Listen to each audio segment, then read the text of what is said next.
여러분 안녕하세요. 오늘 영상에서는 집안을 돈복 터지게 안내할 아주 간단한 풍수 방법.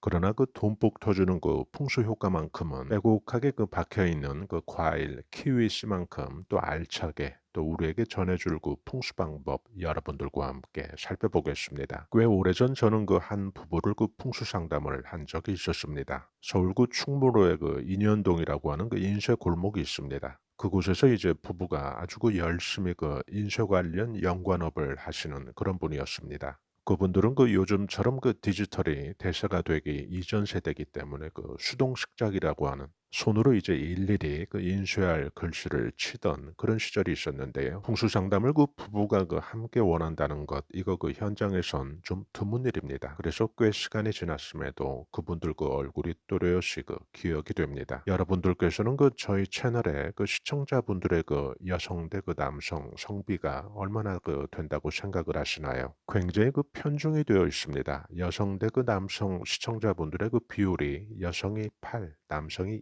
2입니다. 이건 양호한 편입니다. 이 현장에서는요. 여성분들 한 20분 정도 상담을 하면 아마도 그중에 한 분 정도 남성분 상담을 했던 기억이 납니다. 남자들은 풍수나 운세 같은 걸 잘 믿지도 않습니다. 또 관심도 없는 것 같습니다. 그런 처지인지라 부부가 이렇게 같이 또 풍수 상담을 할 정도면 그런 부부들은 대개 화목한 부부가 또 많았습니다. 남자들도 아주 가정적이고요. 옆에서 제가 짧은 시간 또 저는 처음 보는 자리잖아요. 그런 제가 보기에도 야, 저 남성분은 우러나서 아내를 존중도 하고 또 아내의 의견을 마음을 열고 들으려고 또 애쓰는구나 이런 느낌을 충분히 받을 수 있었습니다. 말이 한참 삼천포를 지금 샜네요. 죄송합니다. 제가 지금 무슨 말 하려고 이렇게 장황해진 거죠. 나이 드니까 몸의 모든 기능이 말이죠. 퇴화가 느껴집니다.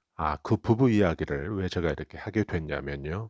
한눈에 보기에도 성실하게 또 열심히 개미처럼 일밖에 모르고 살아온 부부에게 고민이 있었다면 한 가지였습니다. 하는 일에 비해서 늘 다람쥐 쳇바퀴 돌듯 답답한 돈복의 정체였던 것이죠. 그때 저는 그분들에게 하나의 풍수적인 방법을 이야기를 해 드렸습니다. 집에 돌아가서 하얀 밥을 맛있게 지은 후에 과일 가운데 씨가 잔뜩 박혀 있는 과일이 있는데 그때 저는 그분들에게 키위를 권해 드린 기억이 납니다. 김이 모락모락 나는 밥 위에 키위를 마트 가면 썰어 놓은 단무지 팔잖아요. 그런 것처럼 적당하게 자른 후에 그렇게 자른 키위를 밥 위에 얹어 놓고 이때 마음속으로 금전 성취를 간절히 바라면서 아내분도 키위를 얹은 밥을 한 숟가락 먹고 남편분도 그렇게 똑같은 방법으로 또 한 숟갈씩 먹으라고 이제 이야기를 한 겁니다. 그리고 이 방법이 받아들여진다면 또 할 만하다면 3 일을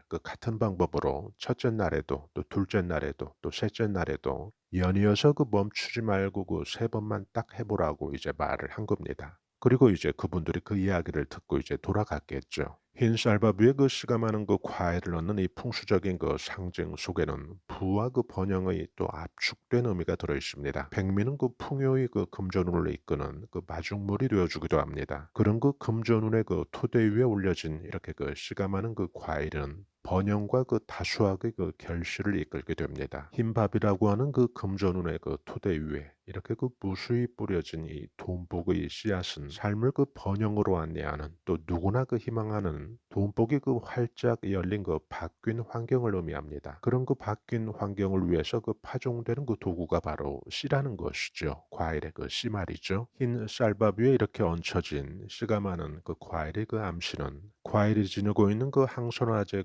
풍부한 다양한 영양소의 결합을 암시합니다. 건강과 수명의 연장이라고 하는 수복 강령의 취지까지 이 속에는 담기게 됩니다. 흰밥 위에 씨가 많은 과일이 얹혀 있는 이 모습은 수확과 만족의 상징을 우리에게 보여줍니다. 풍수 지도자가 충분히 전개되는 삶에서 또 물질적으로 또 정신적으로 충분히 만족을 하게 될 상황을 암시합니다. 모든 과일 씨 딸기, 키위, 다래 이렇게 조밀하게 박혀 있는 이 씨에서는 손자나 손녀 또 자손의 영구적인 번영이라든지 또 자자손손 씨가 유전적으로 또 퍼져나갈 암시를 우리에게 주게 됩니다.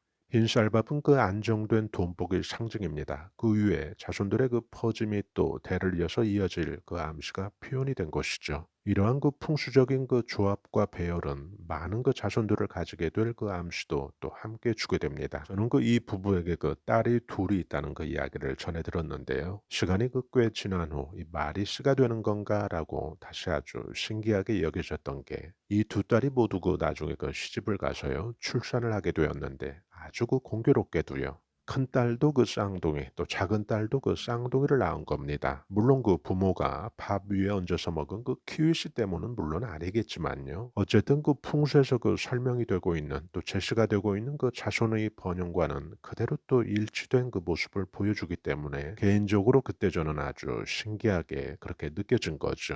저는 그 이 부부에게 그 제가 알고 있는 그 풍수 지식으로 그 짧은 식견임에도 열심히 최선을 다해서 이제 풍수 조언을 전해 준 거죠. 그러면서도 제 내면에서는 그때 그 작은 갈등이 있었습니다. 왜냐하면 그 인현동의 그 좁은 인쇄골목, 오래된 그 일제시대에 지어진 그 목조주택을 사무실로 만든 제한 그 두 평 남짓한 그 좁은 사무실에서 부부가 그 생업을, 누가 보더라도 그 영업적인 그 생산성이라고 해야 될까요? 또 사업적인 어떤 그 생산성, 그런 것 등이 그 눈에 띄게 그 괄목하게 그 변화될 그런 업종은 아니었던 것이지. 그분들이 그 몸담고 있는 그 업종 자체에도 그 한계가 있었고요. 정해진 그 일과 시간 또 빠듯하게 그 일을 해서 생계를 꾸려도 그 환경의 그 기본이 어느 날 그 흰 쌀밥 위에 그 씨 많은 과일을 얹혀놓은 그 풍수 방법 때문에, 무슨 그 어느 날 갑자기 금 나와라 뚝딱, 풍수 방법이 그런 그 요술방망이도 아니고요. 돈복이 그 어느 날 그 부부에게 그 상전벽해를 보여줄 리 만무였던 것이죠. 저는 그 내심으로 그 '정말 돈복이 좋아질까?'라고 하는 제 내면의 그 의구심이 계속해서 이제 커져가고 있었던 그런 터였습니다. 지금 생각해 보니까 제가 참 나쁜 놈이었습니다. 손님 앞에서는 아주 당당하게 권해 놓고, 정작 그 제 자신의 어떤 깊은 내면의 세계에서는 제발 그 내 체면 좀 살려줄 수 있게 저분들의 그 돈복이 좀 좋아져라 하고 이제 빌고 앉아 있었던 거죠. 그런데 그 후에 참 다행인 일이 생긴 겁니다. 비좁기 이를 데 없는 그 사무실 한쪽에 이 책상만 하나 이제 덩그러니 그 놓아둔 채, 그때 이 부부는 그 영업일을 하던 그 박 부장이라고 불려오던 그 한 남자에게 이제 월에 몇만 원씩 사무실 그 사용료를 받고, 이제 그 전기세나 이제 하려고 그렇게 소액을 받고 이제 부부가 편의를 봐준 겁니다. 그리고 이제 박 부장이라는 사람은 그 인쇄 관련 영업일을 하던 사람이었고요. 일종의 이제 격리처럼 혹은 뭐 개인 비서 역할을 그 부부가 이제 하고 있었던 거죠. 부업으로 말이죠. 그런데 참 그 무슨 일이 되려니까 말이죠. 이 박 부장이라는 사람이 이 시골 깡촌에서 아주 그 고생고생하면서 이제 산전수전 다 겪은 남자입니다. 그러다 보니 이 사람이 아주 엄청 강한 그 생활력 또 영업력을 겸비한 그런 남자였던 것이죠. 그러니 다른 사람보다 그 영업 수완이 그 좋았을 건 뭐 너무 당연하고요. 또 실적도 굉장히 그 눈에 띄게 아주 달랐던 거죠. 앞서갔던 것입니다. 칭호는 박 부장이었지만은 이 박 부장도 그 자신이 직접 그 사업자 등록이 있었으니까요. 1인 사업자였던 것이죠. 이 박 부장이 워낙 그 마당발이었는데요. 큰 주문을 그 따게 됩니다. 얼마나 그 수주한 주문이 그 덩치가 컸던지 이 박 부장이 이제 혼자 먹지 못할 만큼 이렇게 커진 겁니다. 그러다 보니 이 박 부장이 이제 부부에게 SOS를 친 거죠. "이거는 그 너무 크니 같이 좀 해서 먹었으면 좋겠다."라고 이제 제안을 한 겁니다. 다행히 그 박 부장에게 그 일감을 중국 거래처가 그 재무적인 그 탄탄함을 갖추고 있던 곳이었던지라, 박 부장이 그 대박이 터지면서 이제 그 대박의 일종의 그 치즈를 똑같이 이제 2분의 1로 분배받는 그런 그 행운의 기회를 이 부부가 제대로 승차한 겁니다. 그때 저는 그 박 부장이 그렇게 그 고마울 수가 없었습니다. 물론 그 제가 그 표현은 못했지만요. 그 박 부장이 아주 대박이 터진 게 제가 그 대박이 터진 것처럼 그렇게 그 기쁘더라고요. 왜냐하면 그 풍수에 대한 그 제 심지가 그 바보처럼 그 약하게 그 흔들리던 그 시점에 그런 그 연약함을 그 박 부장의 그 대박 터지는 그 일로 다잡을 수 있었으니까요. 그리고 풍수에서 권하는 그 사항들을 보면 나쁜 것은 없습니다. 뭐 선을 쌓아라, 뭐든지 뭐 치우침이 없게 하라, 편중되지 않게 하라, 좋은 그 의미 부여를 지속적으로 끈기 있게 그 결합을 시켜라, 눈에 보이지 않는 그 작은 것들이 그 갖고 있는 그 의미까지 놓치지 말아라, 큰 것에 그 큰 의미가 담긴 것이 아니고 크고 작음의 그 문제가 아니라 모든 그 풍수 환경은 고유의 그 소중하고 그 가치 있는 그 의미 부여가 존재에서 비롯된다. 주로 그 이런 내용들이거든요. 풍수에서 그 설파하고 있는 그 기본에 그 깔려 있는 것들은요. 이런 것 등이 그 사회라든지 또 이걸 그 전해 듣게 될 또 사람들에게 그 악한 그 영향력의 그 전파 역할은 아닌 거죠. 그런 그 소재는 아니라는 것입니다. 오늘 저는 그 여러분들에게 꼭 해 드리고 싶은 이야기가 있습니다. 김이 그 모락모락나게 맛있게 그 밥을 지은 후에요.